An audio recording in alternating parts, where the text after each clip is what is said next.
윤 대통령이 계엄을 밀어붙일 땐 무기력했던 여권 인사들, 최상목 대행의 헌법재판관 임명엔 공개적으로 반발하고 있습니다.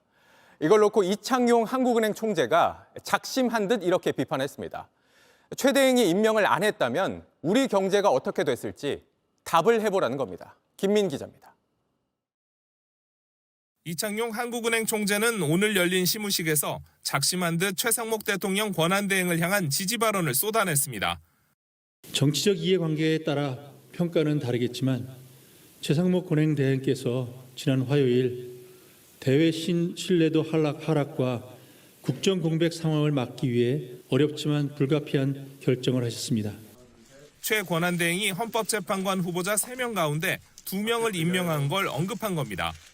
이 총재는 이 결정에 대해 경제 시스템이 정치 프로세스와 독립적으로 정상 작동할 것임을 대내외에 알리는 출발점이 될 것이라고 평가했습니다. 그러면서 간부들이 만류했지만 한마디는 해야겠다며 말을 이어갔습니다. 그 비판을 할 때에는 최 대행이 그렇게 하지 않았을 경우에 우리 경제가 어떻게 될 것인지에 대한 답도 같이 하시는 것이 좋겠습니다. 특히 이 총재는 국무위원들을 향해 고민 좀 하고 이야기하시라고 강도 높게 비판했습니다. 이 총재는 앞서 한덕수 국무총리의 직무가 정지되기 전에도 최 권한대행과 함께 한 총리를 찾아 헌법재판관 임명을 요청한 것으로 알려졌습니다.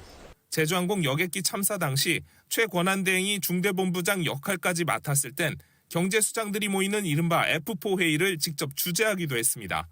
JTBC 김민희입니다. 최상목 대통령 권한대행 경제부총리와 함께 경제 투톱의 한 축인 이창용 한국은행 총재가 최 권한대행을 적극 지지했습니다. 최 권한대행이 헌법재판관 2명을 임명하자 일부 국무위원들이 반발하고 대통령실 참모진이 사의를 표명하는 등 후폭풍이 이어지고 있는데요. 이창용 총재는 신년사를 통해 최상목 권한대행이 대외 신인도 하락과 국정 공백 상황을 막기 위해 정치보다는 경제를 고려해서 어렵지만 불가피한 결정을 했다고 밝혔습니다. 시무식을 마치고 기자실을 찾은 이 총재는 헌법재판관 임명 덕에 사령탑 탄핵 가능성은 줄었다며 최 권한대행을 적극 엄호했습니다. 또 국무회의에서 최 대행의 결정을 비판한 인사들을 겨냥하기도 했는데요. 정치권은 모르지만 국무위원들이 어떻게 경제 생각을 안 하고 반대하고 나설 수가 있냐며 최 대행을 돕는 게 지금은 나라를 위해 제일 중요하다고 강조했습니다. 이창용 한은 총재는 지난해 9월 한은 총재로서는 처음으로 기획재정부를 방문하는 등 최상목 권한대행과 이 총재는 그동안 각별한 동반관계를 보였습니다. 한국은행이 한국 경제를 같이 고민하는 현인 동반자라고 제가 현인이란 말을 감히 붙였는데 붙일 수 있었던 이유는 우리 한국은행의 우수한 인재들 덕분입니다. 현인의 수장께서 이 기재부를 방문하신 거에 대해서 아주 환영합니다. 한은 총재께서 기획재정부를 방문하신 것은 역사적 사건입니다. 과거에 한국은행과 기재부 간의 교류가 적었던 그 관행은 그때 이유가 있겠지만 현재 경제 상황은 사실 두 기관이 거시경제 정책을 하는 양축으로서 정보 교류와 정책 공조가 굉장히 필요한 그런 상황인데 우리가 그동안 있어왔던 그런 관행을 벗어서 시대적 요구에 부응하는 그런 일이라고 생각합니다. 정진석 대통령 비서실장을 비롯한 대통령실 참모들도 마찬가지입니다. 내란 사태를 밀어붙인 윤 대통령 앞에선 큰 소리를 내지 못했던 참모들이 헌법재판관을 임명한 최상목 권한대행에 대해선 대놓고 반발하고 있습니다. 강버들 기자입니다. 최상목 대통령 권한대행과 정진석 대통령 비서실장. 어제 아침 현충원 참배 뒤 함께 있는 모습이 포착됐습니다. 정 실장은 최 대행 등에 손을 얹고 걸으며 계속 말을 건넵니다. 최 대행도 뭔가 말을 꺼내려 하지만 정 실장이 방향을 돌려 멈춰서고 마주본 채 얘기를 이어갑니다. 대통령실이 참모 전원이 거듭 사의를 표했다고 밝힌 시각을 감안하면 이때는 이미 헌법재판관 임명에 대한 항의성 사직 의사가 전달됐을 걸로 보입니다.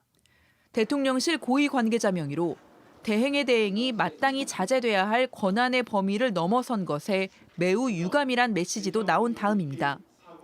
사표는 반려했다는 최 대행 측 설명에도 나는 수리된 걸로 안다고 주장하던 정 실장. 일단 오늘은 출근했습니다. 대통령실 관계자는 실장 주재 티타임에서 사의 표명에 신중해야 한다는 의견들이 나왔다고 했습니다. 하지만 대통령실 내 반발 기류는 여전한 걸로 전해졌습니다. 여권과 내각에서는 최대행 흠집내기가 이어지고 있습니다.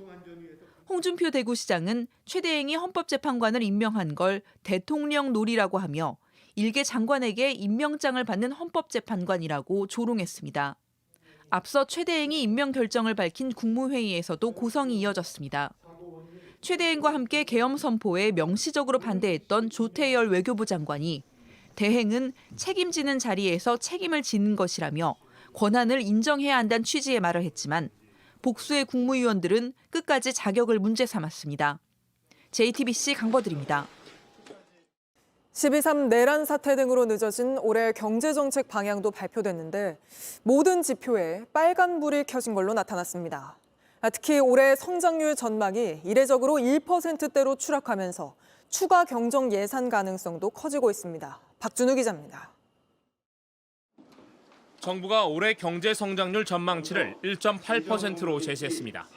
성장률 집계가 시작된 1953년 이후 2%를 믿던 건 IMF 외환위기나 글로벌 금융위기 당시, 코로나 창궐 첫 해 등 모두 6차례뿐입니다.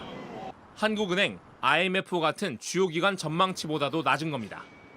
올해 우리 경제는 미국 신정부 출범과 국내 정치 상황이 맞물리며 어느 때보다 큰 대내의 불확실성에 직면할 것으로 예상됩니다. 특히 지난해 역대 최대를 기록한 수출은 올해 정반대의 상황을 맞았습니다. 트럼프 취임 이후 통상 정책 급변 가능성이 큰 데다 반도체 등 주력 업종 경쟁력도 떨어지고 있어서입니다. 지난해 8.2% 급증한 수출은 올해 1.5% 되는데 그칠 걸로 보입니다. 수출 외에도 경제를 받쳐줄 소비나 고용 역시 회복이 쉽지 않다는 게 정부 판단입니다. 무엇보다 계엄 사태가 촉발한 정치 불확실성은 가장 큰 악재인데 성장률이 더 떨어질 가능성도 있습니다. 현재 상황을 의식해 정부는 85조 원 규모의 민생 예산을 상반기에만 70% 조기 집행하기로 했습니다. 최상목 경제부총리는 이례적으로 경제 정책 방향 발표와 동시에 수정 가능성도 언급했습니다.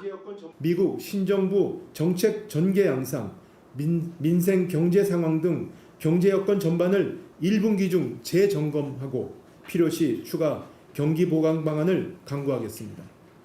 경우에 따라 추가 경정 예산 편성이 불가피해 보이는데 만일 새 정부가 들어설 경우 정책 방향은 또다시 달라질 가능성도 배제할 수 없습니다. JTBC 박준호입니다.